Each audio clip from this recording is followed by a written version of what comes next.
Natalia San Miguel, la abogada, está una vez más aquí con nosotros para seguir hablando de cuota alimentaria. ¿Cómo le va? Bienvenida. ¿Qué tal? Buenos días. ¿Cuota alimentaria? ¿Seguimos respetando este término? Sí, el otro día abordamos el tema en general de lo que es la responsabilidad parental de los papás con respecto de sus hijos y por ahí concretamente hoy abordar bien, digamos, en profundidad el tema de lo que es la cuota alimentaria, bien, los recaudos, procedimientos. En principio, el que desconoce un poco del tema porque no tiene hijos o porque no ha tenido que abordar estas cuestiones, cree que hay un porcentaje del sueldo del hombre que le pide la mujer, le exige la mujer, pero digo, ya todo en realidad, claro, por ahí estas, digamos, las cuestiones se han modificado. Sí.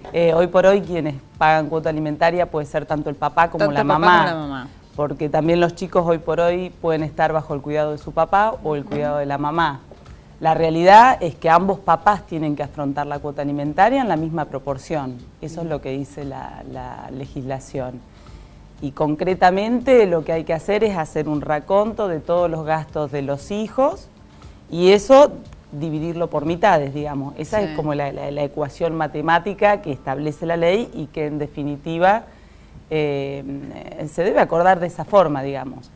Hay cuestiones que hoy por hoy también se les da un valor que antes no, que es el cuidado de los hijos. Claro. Aquel progenitor que por ahí no trabaja tantas horas porque también se dedica al cuidado de los hijos, eso tiene un valor en lo que hace a la composición de la cuota en sí, ¿sí? De la prestación alimentaria. Sí, parece todo muy claro, pero en la realidad las situaciones que se dan son bastante más complicadas. En principio, para aquellos que no tienen todo su sueldo en blanco, por ejemplo, que perciben una parte de su sueldo negro. Eso es un problema, digamos, que se enfrenta habitualmente en mediación, en sede judicial. Blanquean parte de su sueldo, digamos. Exacto, Entonces, y es muy difícil probar cuál es la parte que no está registrada o blanqueada. Y sobre eso, si uno no tiene elementos de prueba, inevitablemente no cuenta. Bien, por otra parte, la importancia de poder negociar, ¿no es cierto?, de poder llegar a un acuerdo. Cada uno conoce cómo fue su familia antes de esta nueva situación, que es que los hijos tengan los papás separados, con lo cual lo ideal es que entre las partes puedan, con sinceridad, saber cuáles son los gastos de los hijos, cuáles son las cosas que hay que asumir para que los chicos no cambien, digamos, la situación que tenían cuando los papás estaban juntos. Su estilo de vida. Exactamente, ante esta nueva situación de los papás separados.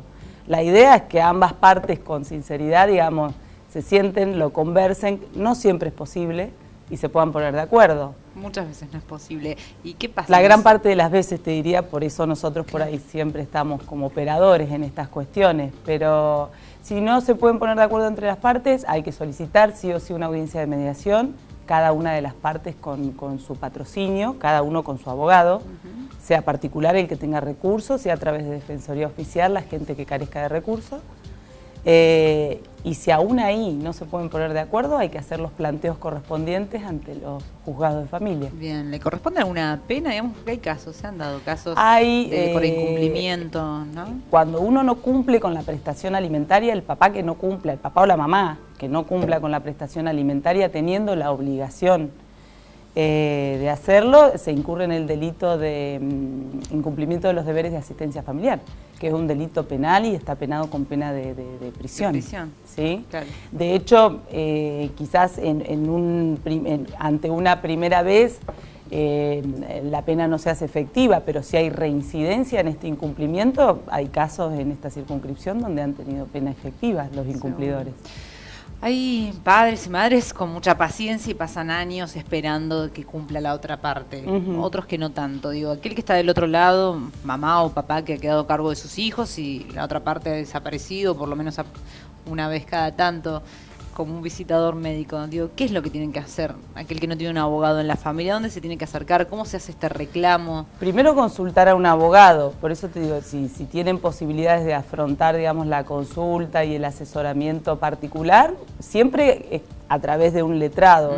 La presentación, ya sea en mediación o judicialmente, sí o sí necesita del patrocinio de un profesional. Si no tienen los recursos económicos, las posibilidades económicas de afrontar un abogado, que tampoco es que...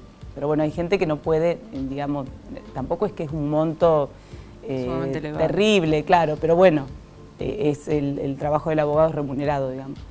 El que no puede afrontar los gastos de un abogado particular, está la Defensoría Oficial, que atiende de lunes a viernes. Hay 4 defensorías en General Roca, con lo cual abarcan gran cantidad de atención. Se concurre a la sede judicial en la calle San Luis 853 y se solicita el turno.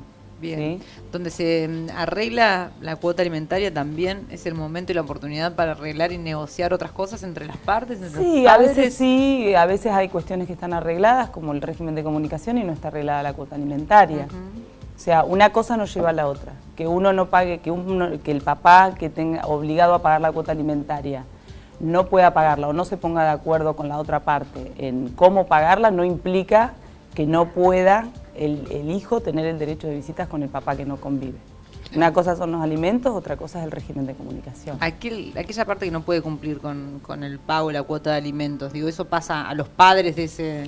Cuando los papás no pueden cumplir y eso se acredita, que no tiene forma, más de una vez, bueno, no puede cumplir porque no tiene los medios, sí, o porque voluntariamente decide no cumplir con la prestación que le corresponde, pueden ser citados los abuelos, ¿sí?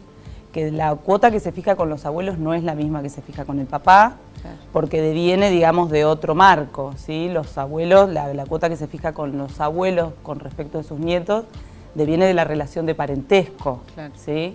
La que tienen los papás con respecto de sus hijos deviene de la responsabilidad parental, directa, que son los deberes y derechos y obligaciones que tienen los papás con respecto de sus hijos.